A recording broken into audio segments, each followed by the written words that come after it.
ಆಧುನಿಕ ಜಗತ್ತಿನಲ್ಲಿ ಆಯುರ್ವೇದ ಕೃತಿ ಮಾಲಿಕೆಯಲ್ಲಿ ಬೊಜ್ಜಿನ ನಿರ್ವಹಣೆ ಕುರಿತು ಡಾಕ್ಟರ್ ಮಧುಕೇಶ್ವರ ಹೆಗಡೆ ಬರೆದ ಕೃತಿಯ ಬಿಡುಗಡೆ ಸಮಾರಂಭವನ್ನು ಶಿರಸಿಯಲ್ಲಿ ಹಮ್ಮಿಕೊಳ್ಳಲಾಗಿತ್ತು. ಶ್ರೀ ಕ್ಷೇತ್ರ ಮಂಜುಗುಣಿಯ ವೇದಮೂರ್ತಿ ಶ್ರೀನಿವಾಸ ಭಟ್ ಅವರು ಶಿರಸಿಯಲ್ಲಿ ಮಧು ಸಂಜೀವಿನಿ ಆಸ್ಪತ್ರೆ ಉದ್ಘಾಟಿಸಿ ಆಧುನಿಕ ಜಗತ್ತಿನಲ್ಲಿ ಆಯುರ್ವೇದ ಕೃತಿ ಮಾಲಿಕೆಯಲ್ಲಿ ಬೊಜ್ಜಿನ ನಿರ್ವಹಣೆ ಕುರಿತು ಡಾಕ್ಟರ್ ಮಧುಕೇಶ್ವರ ಹೆಗಡೆ ಬರೆದ ಕೃತಿಯನ್ನ ಬಿಡುಗಡೆಗೊಳಿಸಿದರು.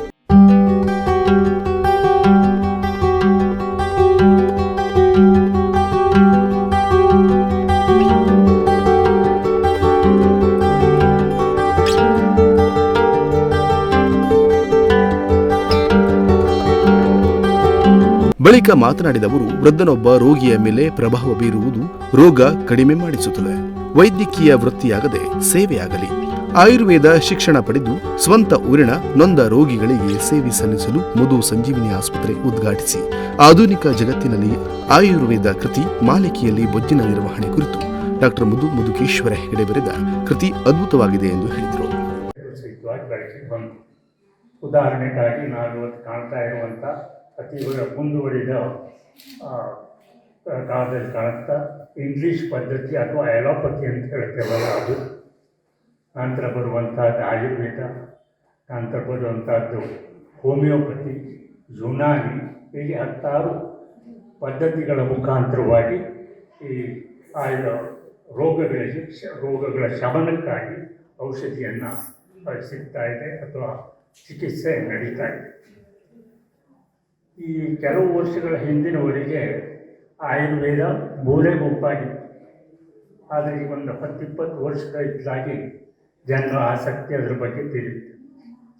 ಜನರು ಆಯುರ್ವೇದ ಕಡೆ ಹೆಚ್ಚು ಗಮನವನ್ನು ಕೊಡ್ತಾ ಇದ್ದಾರೆ.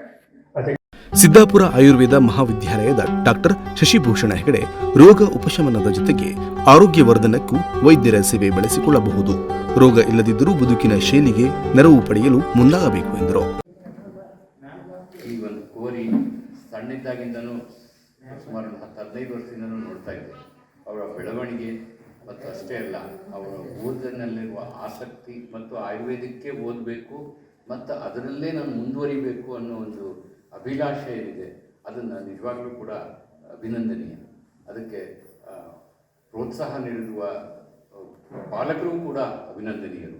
ಹಾಗೆಯೇ ನಮ್ಮ ಜಿಲ್ಲೆಯ ಒಂದು ಹೆಮ್ಮೆಯ ಧನ್ವಂತರಿ ಸಂಸ್ಥೆ ಸಿದ್ದಾಪುರದ ಆಯುರ್ವೇದಿಕ್ ಕಾಲೇಜ್ ಅದಕ್ಕೆ ಪೂರಕವಾಗಿ ಅವರಿಗೆ ಉತ್ತಮ ಶಿಕ್ಷಣವನ್ನು ನೀಡಿ ಇಷ್ಟು ಸಣ್ಣ ವಯಸ್ಸಿನಲ್ಲೇ ಟಿಎಂಎಸ್ ಅಧ್ಯಕ್ಷ ಜಿಟಿ ಹೆಗಡೆ ತಟ್ಟಿಸರ ಆಯುರ್ವೇದಕ್ಕೆ ಅಪಾರ ಮಹತ್ವವಿದೆ. ಅಡ್ಡ ಪರಿಣಾಮಗಳು ಆಯುರ್ವೇದದಲ್ಲಿ ಆಗುವುದಿಲ್ಲ ಎಂಬ ಭರವಸೆ ಜನರಲ್ಲಿದೆ. ಆಯುರ್ವೇದದಲ್ಲಿ ಗುಣವಾದರೆ ಮತ್ತೆ ರೋಗ ಬರುವುದಿಲ್ಲ ಎಂದರು.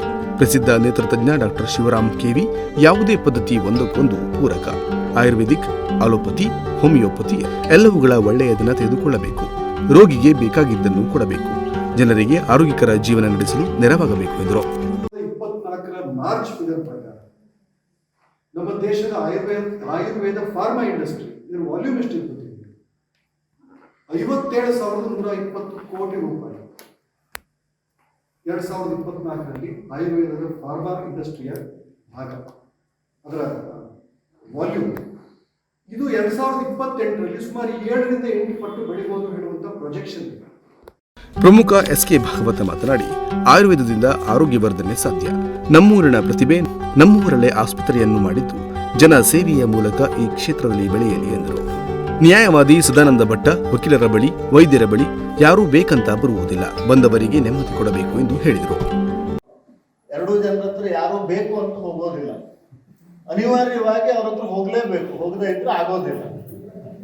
ಇದು ವಾಸ್ತವವಾದಂತಹ ಸ್ಥಿತಿ. ಪೂರ್ಣವಾದ ಮನಸ್ಸಿನಿಂದ ಹೋಗೋದಲ್ಲ, ಪರಿಸ್ಥಿತಿಗಳು ಹೋಗುವಾಗ ಮಾಡ್ತಾರೆ. ಆದರೆ ಈಗ ನಮ್ಮ ವೃತ್ತಿಯಲ್ಲಿರ್ಬೋದು, ಇನ್ನೊಂದು ವೃತ್ತಿಯಲ್ಲಿರ್ಬೋದು, ಆ ವೃತ್ತಿ ಒಳಗೆ ನಾವು ಮಾಡುವಂತಹ ವೃತ್ತಿಯಲ್ಲಿ ನಮ್ಮನ್ನು ನಂಬಿ ಬಂದಿರುವಂತಹ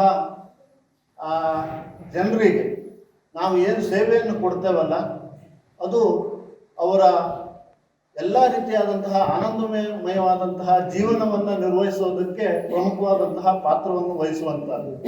ಮಕ್ಕಳ ತಜ್ಞ ಡಾಕ್ಟರ್ ದಿನೇಶ್ ಹೆಗಡೆ ಜೀವನ ವಿಧಾನದಲ್ಲಿ ರೋಗ ಗುಣಮಟ್ಟದ ಆಹಾರ ಬೆಳೆಸಿದರೆ ನಿರೋಗಿಯಾಗಬಹುದು ಎಂದರು. ನಿಮ್ಮ ಜೀವನದಲ್ಲಿ ಅಂದರೆ ಪ್ರತಿಯೊಬ್ಬರು ಇದ್ದವರು ಬಹಳ ಲಿಮಿಟೆಡ್ ಮಂದಿ ಇದ್ದೀರಿ. ಬಟ್ ನಾವು ಇದನ್ನು ನಮ್ಮ ಜೀವನದಲ್ಲಿ ಅಳವಡಿಸ್ಬೇಕಂದ್ರೆ ನಮಗೆ ಯಾವ ಔಷಧನೂ ಬೇಕಾಗೋದಿಲ್ಲ. ಆಮೇಲೆ ಹೋಗಿ ಡಾಕ್ಟ್ರಿಗೆ ಏನೋ ಕನ್ಸಲ್ಟ್ ಮಾಡೋದು ಬೇಕಾಗೋದಿಲ್ಲ, ಡಾಕ್ಟರ್ ಹತ್ರ ಖರ್ಚು ಮಾಡೋದು ಬೇಕಾಗೋದಿಲ್ಲ. ಡಾಕ್ಟರ್ಗಳಿಗೆ ಬ್ಲಾಕ್ ಕಾಂಗ್ರೆಸ್ ಅಧ್ಯಕ್ಷ ಜಗದೀಶ್ ಗೌಡ, ಡಾಕ್ಟರ್ ಮಧು ಹೆಗಡೆ, ಸವಿತಾ ಹೆಗಡೆ, ಡಾಕ್ಟರ್ ಮಧುಕೇಶ್ವರ ಹೆಗಡೆ ಇದ್ದರು. ಗಿರಿಧರ ಕಬ್ನಳ್ಳಿ ನಿರ್ವಹಿಸಿದರು. Nudisiri news desk, Sirsi.